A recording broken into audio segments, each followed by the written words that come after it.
Late గా వస్తే fee extra fine వసూలు చేస్తావా నువ్వు? ఎంత మంది చెప్తున్నారు?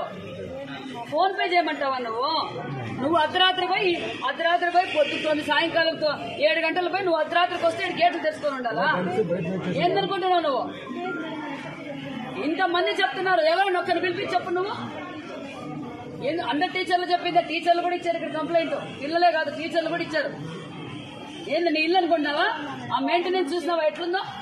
నువ్వు 1 నెల రోజులు నీ వాష్రూమ్ లో నీళ్లు రాకపోతే నువ్వు ఎక్కడ మోసుకొని పోయి తీసుకొచ్చుకుంటావా? పైకి అప్లై 2nd ఫ్లోర్ కి నీళ్లు ఎత్తుకుపోతారు ఆడపిల్లలు. రిపేర్ చేయిస్తే నీళ్లు ఎందుకు రావడం లేదు? కింద బాత్రూమ్ లో నీళ్లు రావడం, పైన బాత్రూమ్ లో నీళ్లు మగపిల్లల బయట పోయాకే తిప్పేస్తారమ్మా. ఎన్ని రోజులు తిప్పుతావు? అవునమ్మా, 1 నెల రోజుల నుంచి వాళ్ళ పిల్లలు ఎక్కడి నుంచి తీసుకురావాలి? చేయిస్తావు. చేయించినందుకు ఇట్లా నీ మెయింటెనెన్స్.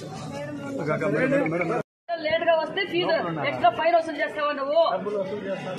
ఎంత మంది చెప్తున్నారు?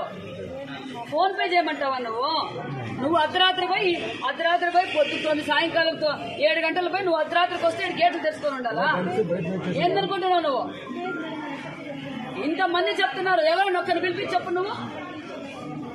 అందరు టీచర్లు చెప్పిందా? టీచర్లు కూడా ఇచ్చారు ఇక్కడ కంప్లైంట్. పిల్లలే కాదు, టీచర్లు కూడా ఇచ్చారు. ఏంది నీ ఇల్లు అనుకుంటున్నావా? ఆ మెయింటెనెన్స్ చూసినావా ఎట్లుందో?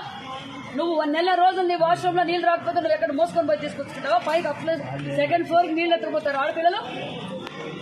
రిపేర్ చేయిస్తే నీళ్లు ఎందుకు రావడం లేదు? కింద బాత్రూమ్ లో నీళ్లు రావడం, పైన బాత్రూమ్ లో నీళ్లు మగపిల్లల బయట పోయాకే తిప్పేస్తారమ్మా. ఎన్ని రోజులు తిప్పుతావు? అవునమ్మా, 1 నెల రోజుల నుంచి వాళ్ళ పిల్లలు ఎక్కడి నుంచి తీసుకురావాలి? చేయిస్తావు. చేయించినందుకు ఇట్లా నీ మెయింటెనెన్స్.